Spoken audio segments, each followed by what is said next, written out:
सोचिए, आप किसी अनजान इंसान के सामने बैठे हैं और अचानक आपको उसके सारे राज पता चल जाए।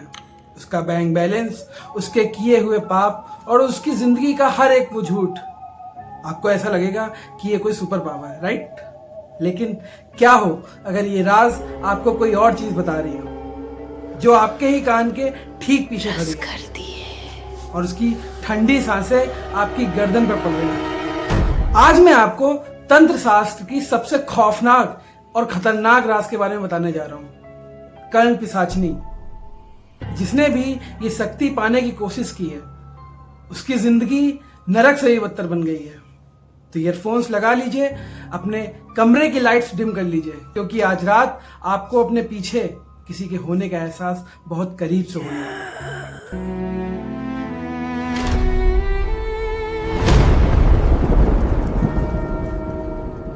दोस्तों, मैं हूं अमित और स्वागत करता हूं आपका अमित डार्क टेल्स में।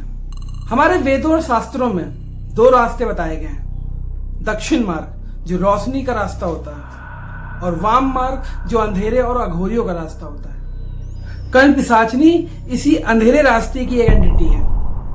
एक ऐसी भूखी आत्मा जो अपने साधक के बाएं कान में आकर इस दुनिया के हर सवाल का जवाब दे देती है, हर सच को बता देती है, पास्ट और प्रेजेंट का राज उसके सामने खोल कर रख देती है। पर यह कभी भविष्य नहीं बता सकती। पता है ऐसा क्यों? क्योंकि जो इंसान इस अंधेरे के रास्ते में कदम रख देता है, उसका खुद का कोई भविष्य नहीं होता कि वो आगे क्या करेगा, तो दूसरे का भविष्य क्या बता पाएगा। आज की कहानी एक ऐसे इंसान की है जिसने लालच में आकर मौत से सौदेबाजी कर ली थी। तो कहानी शुरू होती है पीलीभीत से। पीलीभीत के पास एक पुराना गांव था। वहां राघव नाम का एक लड़का रहता था। राघव ने अपनी जिंदगी में बहुत गरीबी देखी थी। एक बार किसी जमीन के विवाद में गांव के एक अमीर जमींदार ने उसको भारी सभा में जलील कर दिया था। उस दिन के बाद से राघव के अंदर इज्जत और पैसे की ऐसी भूख पैदा हुई जिसने उसकी इंसानियत को वहीं खत्म कर दिया। उसे रातों रात ताकत और पैसा चाहिए था। उसका ये पागलपन उसे एक दिन गांव के बाहर आए कापलिक अघोरी के पास ले गया।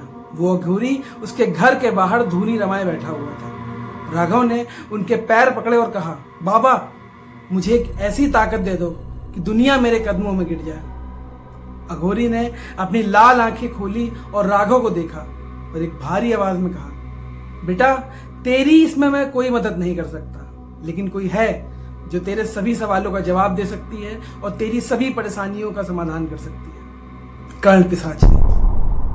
अगर तू उसके पास जाना चाहता है तो याद रख, उसके पास जाने वाला हर रास्ता शमशान से होकर गुजरता है।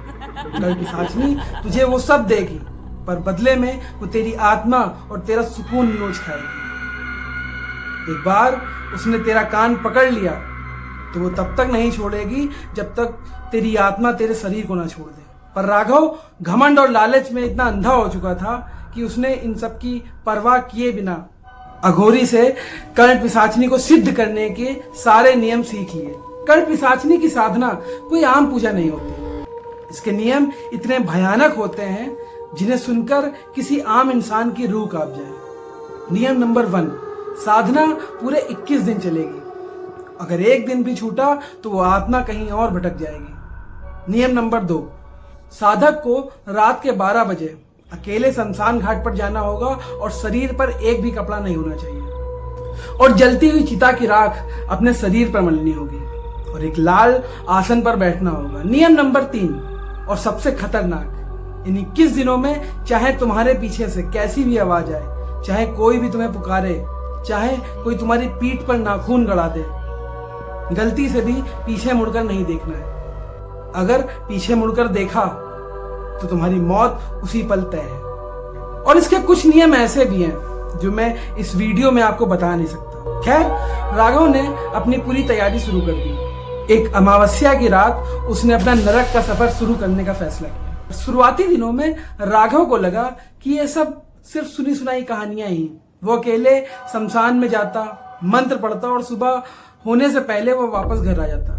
लेकिन 7वें दिन के बाद माहौल बदलने लगा।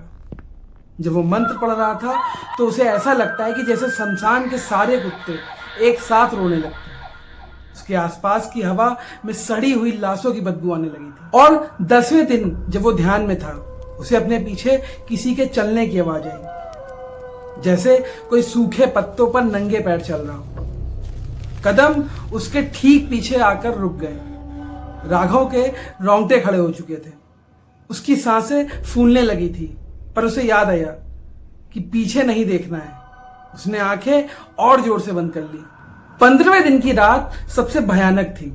राघव को अपने पीछे अपनी ही मरी हुई मां की आवाज सुनाई देने लगी। राघव, बेटा मुझे बचा ले, ये लोग मुझे जला रहे हैं, ये लोग मुझे मार देंगे। राघव का दिल चीख पड़ने को तैयार था। उसकी आंखों से आंसू निकल रहे थे, पर वो जानता है कि ये बात सच्ची नहीं है। ये पिशाचनी उसका ध्यान भंग करने की कोशिश कर रही है। और 18वें दिन उसे ऐसा महसूस हुआ कि जैसे किसी ने उसकी नंगी पीठ पर अपने बड़े बड़े नाखूनों से घाव बना दिया। उसे अपनी पीठ पर खून की बूंदें बहती हुई महसूस हो रही थी। एक ठंडा और दर्दनाक एहसास। और उसने अपने होंठ चबा लिए और मंत्र पढ़ता रहा। अब तक उसकी हालत एकदम कायदे से खराब हो गई। उन्हें ठीक से खाता न सोता। उसकी आंखें एकदम गड्ढे में चली गई थी और जिद उतनी ही पक्की थी। और फिर आई वो 21वें दिन की आखिरी रात। आखिरी रात शमशान में। उस रात हवा एकदम रुकी हुई थी।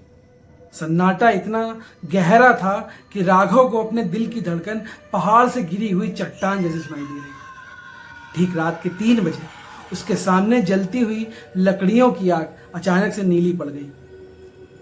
उस नीली रोशनी में राघव को अपने ठीक सामने जमीन पर किसी की परछाई बनती हुई दिखी, पर वहां उसके पीछे कोई नहीं खड़ा था। फिर अचानक हवा का एक बहुत ठंडा झोंका आया और उसके बाएं कान के ठीक पीछे किसी की ठंडी बदबूदार सांसें टकराई। मैं आ गई।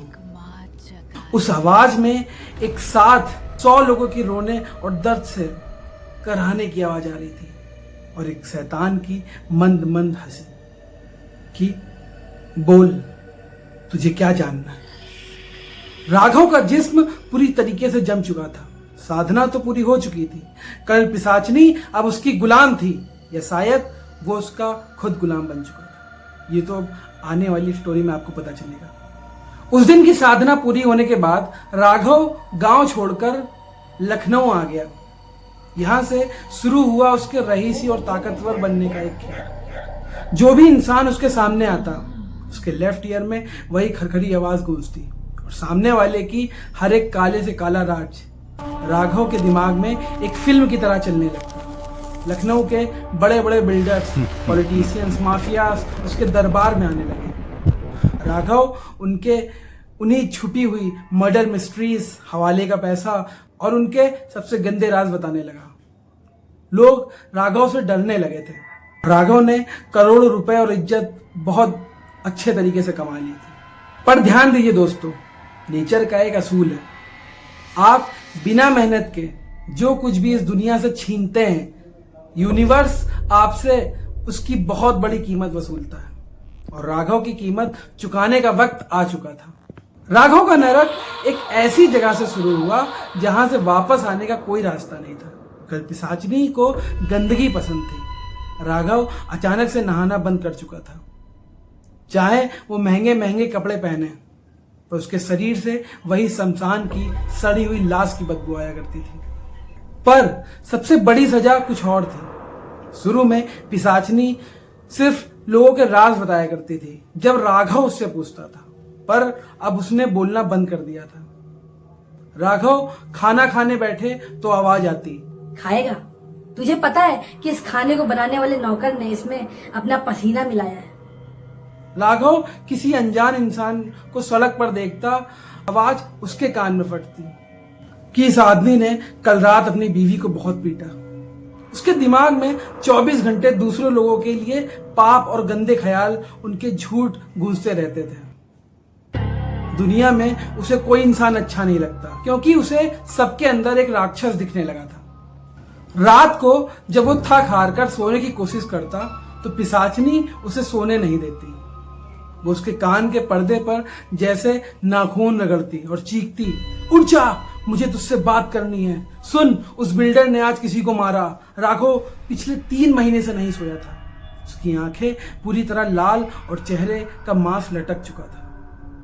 उसने हजारों तांत्रिकों को बुलाया कि इस आत्मा को मेरे कान से निकाल दो और मुझे आजाद कर दो इस आत्मा से। पर पिशाचनी के खौफ से सब भाग खड़े होते। वो अपने ही आलीशान फ्लैट में बंद रहता, अकेले हवा में हाथ पैर मारता और चिल्लाता, चुप हो जा, मुझे नहीं सुनना तुम्हारी आवाज, मुझे अकेले छोड़ दो, मुझे माफ कर दो। पर वो आवाज बाहर से नहीं, उसके दिमाग के अंदर घुस चुकी। एक रात सोसाइटी के लोगों ने फ्लैट से जानवरों जैसी चीखने की आवाज सुनाई पड़ी। ऐसी आवाज जैसे कोई किसी को जिंदा नोच रहा है। किसी की हिम्मत नहीं हुई कि अंदर जाके देखेगी आखिर वहां पे क्या हुआ। सुबह जब पुलिस आई, जब उन्होंने दरवाजा तोड़ा, तो अंदर का नजारा देखकर पुराने से पुराने इंस्पेक्टर ने भी अपनी आंखें बंद कर ली। राघव जमीन पर खून से लथपथ पड़ा हुआ था, पर उसकी सांसें अभी भी चल रही थी। उसकी आंखें पूरी तरीके से सफेद हो चुकी थी। राघव ने उस शैतानी आवाज, उस चुभते हुए शोर से हमेशा के लिए बचने के लिए राघव ने अपने ही नंगे हाथों से अपने दोनों कान बुरी तरह नोच डाले थे। वहां हर तरफ खून पड़ा था, पर राघव अब बेहोश था। आज राघव एक मेंटल एज्यूलम पागल खाने में है।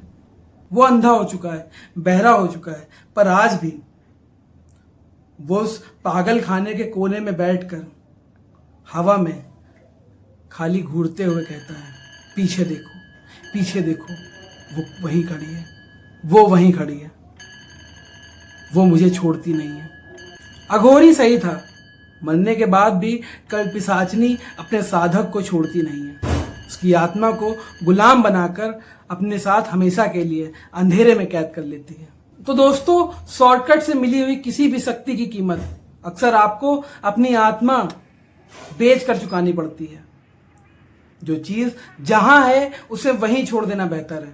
वैसे एक आखिरी सवाल है आपसे कि पूरी वीडियो देखते देखते और इस वक्त जब आप ये कहानी सुन रहे हैं, क्या आपको एक बार भी अपनी गर्दन पर किसी की ठंडी सांस महसूस हुई? अगर हाँ, तो मैं यही कहूंगा कि गलती से भी पीछे मुड़कर मत देखना।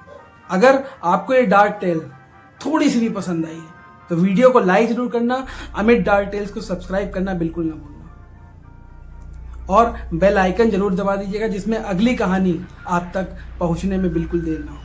मैं मिलूंगा आपसे बहुत जल्द एक ऐसी ही रूह कपा देने वाली कहानी के साथ में। तब तक अंधेरे में रहने वाली उन अनजान आवाजों पर थोड़ा ध्यान रखना। अगर आपके पास भी ऐसा कोई रियल हॉरर इंसिडेंट है तो नीचे डिस्क्रिप्शन में दिए गए व्हाट्सएप नंबर या फिर मेल पर मेल लिखकर भेजिए।